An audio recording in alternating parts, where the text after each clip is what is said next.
What is happening, everyone? Welcome back to another update on the Mark 4 Golf R32 rebuild / DSG conversion. Yes, that's what I'm going with now. Couldn't get my words out last time, but we're going with R32 rebuild plus a DSG conversion. So in the last video, we managed to get the car, well, the shell looking more like a car. We've got the rear bumper on, the lights, the boot, the wheels, the brakes, and yeah, it's looking more like a car now. We did attempt to move it, but we couldn't because we never had this bit of wiring on, basically. So if you've watched the videos, you'll know I had to remove this bit of the loom that connects the gearbox to the ECU to the DSG shifter, and it just communicates with the whole car, basically. I thought that you'd be able to get the car in first gear at least without that wire, but it turns out you can't. Now, I have been putting off this job for a little while because it involves removing the whole dashboard out of the car, some soldering, not too much, nothing that's I can't do, but it was just like, oh, really? Weather's been rubbish as well. It's been cold down here, but listen, the sun is shining today and I thought I'm gonna come down for a couple of hours, get this dashboard out, get this wiring in and try and get this car moving. I've also got some more parts for the car to make it look even more like a car now. Front bumper's been painted, so we're gonna go and collect that. I've got a bonnet for it. Not too much talking in this one. We're gonna get stuck straight in, remove that dashboard, get the wiring done, and see if we can get this car moving for the first time with the DSG conversion. Let's see what we can do. But listen, guys, before we get into that, head over to Level Up Giveaways and check out the absolutely insane prize that I've got up at the moment. One lucky person is gonna have an opportunity to win either this TTRS behind me with £25,000, so you get the TTRS and £25,000, or you can take this twin turbo Audi R8 Gen 2 plus £1,000. What would you take? And listen, if you don't want any of the cars, for whatever reason, I'm gonna give you £75,000 cash instead. 99p to enter. Head over to Level Up Giveaways, get involved. Back to the video. So in order to remove the dash, it's not actually that complicated. It's just very, very time consuming. Now, obviously I've got an advantage because I haven't got any seats in. I haven't got the center console in. I haven't got all the trims at the bottom side, haven't got the glove box in, so it's going to be a lot easier than it would be if one of you guys at home were going to do it with a complete car. But in short, you just need to remove the center console there, the bit that goes around the shifter there, then remove the glove box, remove all the under trays here, remove this center piece with the radio and climate control, take the steering wheel off. I'm going to remove this. I don't think you need to, but I'm going to because I need to get to the wires there for the DSG cable. So yeah, remove the steering wheel, remove this, remove the clocks, and then it's basically just a load of Torxes that are located around here. So you need to take the fuse box off here, and then just look around and try and find all the Torxes. There'll be one behind the clock. Remove this, which you just literally push in and pull out, undo all that, and undo all your hazards and your heated switches and all that stuff, and then yeah, just keep looking and it'll come out eventually. So yeah, enough talking, let's get into it. So like I said, first thing I'm going to do is remove that steering wheel, and then I'm going to remove this plastic trim around it. As mentioned, you probably don't need to do this, but for me, I need to get to the wiring behind it and change this little squib thing. So I had to pull it off in the end because someone had rounded off the screw, so I've ended up snapping it. Now I'm going to move on to the clocks after I've moved the squib. I don't know what it's called, I'm sure it's called a squib, but that's what I'm calling it anyway. So taking the clocks out, and then we're going to remove the indicator stalks and the washer, whatever you call it, stalk as well. I'm going to change this round for a cruise control version as well while it's off. Obviously not now, I'm going to do it while I'm putting the car back together. So I've just come back to the camera and it had stopped recording, so I'm not too sure where it stopped, but basically we've got all the bits and bobs off now. We've got the headlight switch out, we've got the clocks out, we've got indicator thing off, we've took all the buttons out of here, we've got the center section out with the radio and the climate control. And I think we're about ready to just look for all the Torxes. I can already see one there, there's one there, one on the other side, there's one there. So yeah, I reckon there's probably no more than 10 Torx to get this off. So yeah, let's get cracking on with that.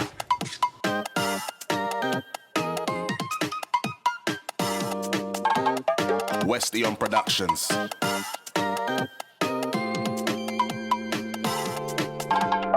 I I used to always forget this when I used to remove dashes back in the day, and it had come to taking the dash out and this would always break.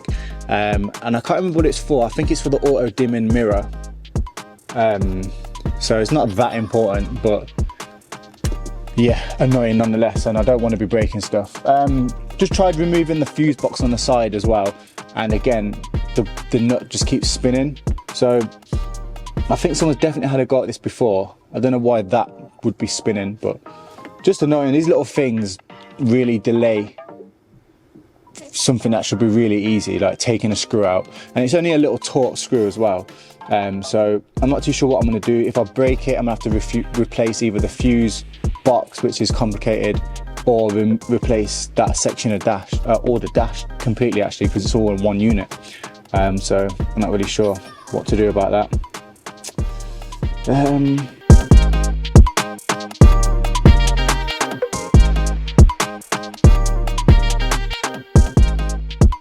And there we have it, the dash is out. There was probably about 8 Torxes, if that. The issue I was just having then was on this fuse box. That little section there was just spinning while I was trying to take the Torx off. So I just put a flatted in between it, pulled it apart, and then got the impact on it. And lucky enough, that was enough to remove it. The other issue I had was this little rounded off screw. I don't know if you can see it on the indicator stalk, but yeah, apart from that, those little random things, it came out nice and easy. Now the reason obviously I've removed this is so we can wire up the controller, and we need to be able to get to all the stuff in the rear. We need to actually get to this fuse box as well. We need to get to this relay section here.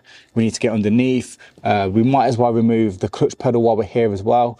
Got loads more space, and a few other bits and bobs as well. So despite all the little niggly bits, that was quite easy. Like I said, it's easy for me because the seats are out already and all the bits of trim are off already. It'd be a bit more complicated if you had a full interior car. What I would say is, if you're going to do this, take some pictures or record it on your phone. That's what I used to do back in the day, and it just helps you remember where stuff goes. And I've literally done the same thing for the wiring. So when I was removing that bit of wiring that we're about to put in from the TT, I literally took a video of which wire went where, and I can now refer to it while wiring that up. So I'm going to crack on with that. We're going to do a little time lapse. There's no point in me sitting here talking through it. There's about 10 wires to wire up. I'm going to sit through my phone, try and remember where they go. Well, I don't need to remember, but follow where they go, solder them in, and then fingers crossed, we should be able to get this car moving for the first time. So yeah, let's go and try and do that.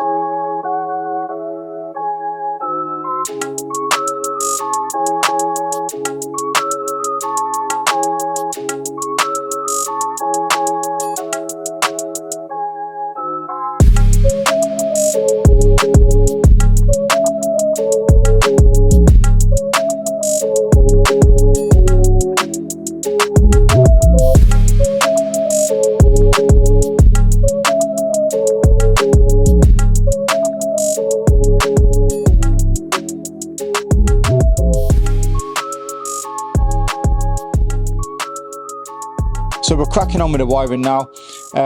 We've got most of it done. Well, I say that, I'll explain in a sec. There's a few wires that go to certain places and they've already got wires there. So for example, this one goes to the ignition barrel on a certain pin here, pin 4 I think it is, no, pin 5, sorry.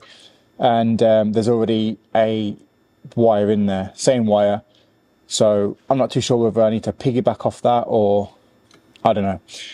Another one again here that goes to a pin on this brown plug, but again there's a wire in there already, so I'm not too sure what to do about those. I think they are pretty much the last 2 wires that I need to sort out.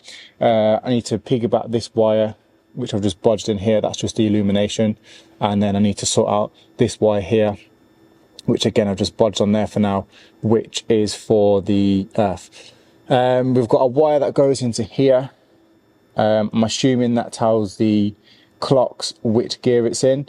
That again had a pin in it already, so I need to figure out what pin that was for, what wire that pin was for. So yeah, So another thing that's just popped into my head, the plug for the DSG shifter. I haven't spoke about that. That's because I completely forgot about it. I was all caught up on that other wire that I was dangling about saying, I just need to fit this and then it's all done. No, there's a connector for the DSG shifter as well, of course. Of course there is. How could I forget that? So yeah, let's go and have a look at that on the TT. So over at the TT, this is the plug that we need. Now there's 4 plugs in total, but we only need this one. So I'm going to have to unpick all this and find out where all those wires go and what they do, and then incorporate them into the Mark IV. So yeah, that's going to be fun. And I forgot to mention the TT is outside and it's raining. So this is going to be fun. Right, that's the connector off. It wasn't too bad, to be fair. The hardest part about it was tracing where the wires went to. There's only about 5 wires in total. We've got can high, can low. We've got one going to earth, one going to the speed, what am I calling it? The clocks, basically. And then 2 look like they're just power ones going to the fuse box. So relatively easy. So I'm going to go and connect this up and then figure out what to do with them other wires that I was talking about earlier. I think I might just jump them to power for now. I want to try and get this car moving in this video. Like I said, I want to keep this video as short as possible and try and get it out. I haven't posted or uploaded a video for around 2 to 3 weeks now, so I want to get something out there and a bit of progress on the car done. So go and connect this up. Fingers crossed it all works, and we'll see where we get at. Let's go.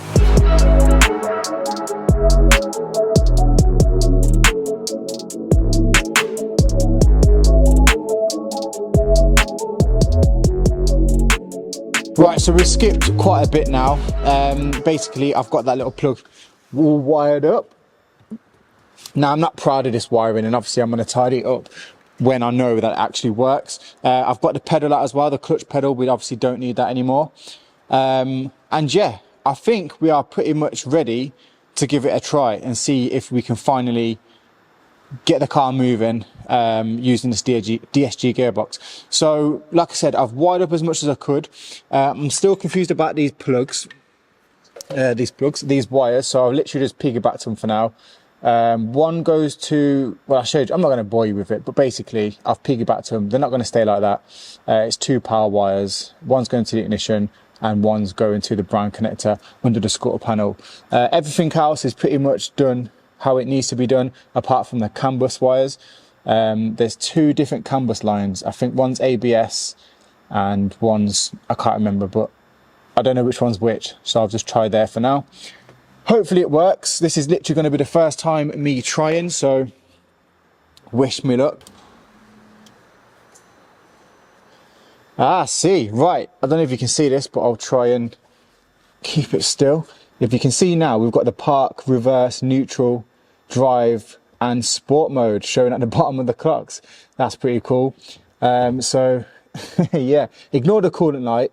I've got a aftermarket coolant bottle in there, and I think there's something wrong with the sensor. We've got coolant. We've got the brake light working on this, so if I press the brake, this will indicate if it's actually going to work. Yes, it's gone off. Right, okay. Let's give it a start up. So ready. Right, let's go for reverse. Oh, we're moving. Yeah, we're moving. Right. Yes, we are moving. Let's try a drive. I heard it change. Yeah. Right. We are moving. Buzzing with that. That means I've wired up correctly. That means I can go ahead and fit all the wiring properly and put the dash back in. I'm not going to do that today on this video. What I am going to try and do is move it outside. It is raining, so I could do with putting a bonnet on it. I have got a bonnet that I could use. I haven't got a scooter panel either. Tell you what I'm going to do. I'm going to put the rest of the car together and I'm going to try and move it outside. Now, if you remember in the previous video, when we put the drive shaft on, I still haven't replaced that drive shaft. I'm finding it really hard to find a brand new DSG drive shaft for the whatever side it was. So hopefully we don't get stranded outside. I'm buzzing. I'm a bit nervous because I'm worried that I might get stuck outside, or I might have forgot something on the car and something might break. But anyway, let's carry on. I forgot to mention, I ended up getting the front bumper painted as well. And I've had the holes re-put in so I can put the plinth on, because the smooth look isn't really what I'm going for with this car, going for a bit of an OEM look. So yeah, the front bumper's been painted, the whole car needs painted, but I just would not be able to live with a black front bumper on this car. It would have just annoyed me. So yeah, I had it painted. I've got some headlights over there, as you can see on the left. So what I'll do is I'll put the headlights in, put the bumper on, get a bonnet put on as well, and then, like I said, we'll try and take it outside. So I completely forgot to turn the microphone on, but here we are. This is the first official drive, or me moving the car around for the first time after the conversion. Literally, I'm smiling inside the car. I'm absolutely buzzing. I know it might seem like a small thing to some, or a pointless modification, but for me, this is a big deal. So yeah, enjoy.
Working.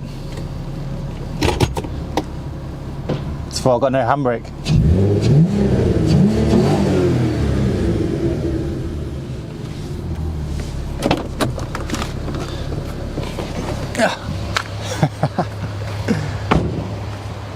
Well, I'm going to call that a success. Not only have I saved another R32, this was a scrap shell ready to be crushed. It's now been fully converted to a DSG. I've got some more parts lined up as well, some very, very rare DSG, genuine DSG Mark 4 R32 parts, but we're going to save that for the next video. Listen, if you've enjoyed this video, hit the subscribe button, hit the like button, and I'll be uploading again very, very shortly. Don't forget to go and check out those cars up for grabs. Every day we're doing cash as well, so every day this month you can win £1,000 for just 99p, 25p. It's going to vary, but go ahead, check out the website, levelupgiveaways.co.uk, and I'll see you on the next video. Bye bye.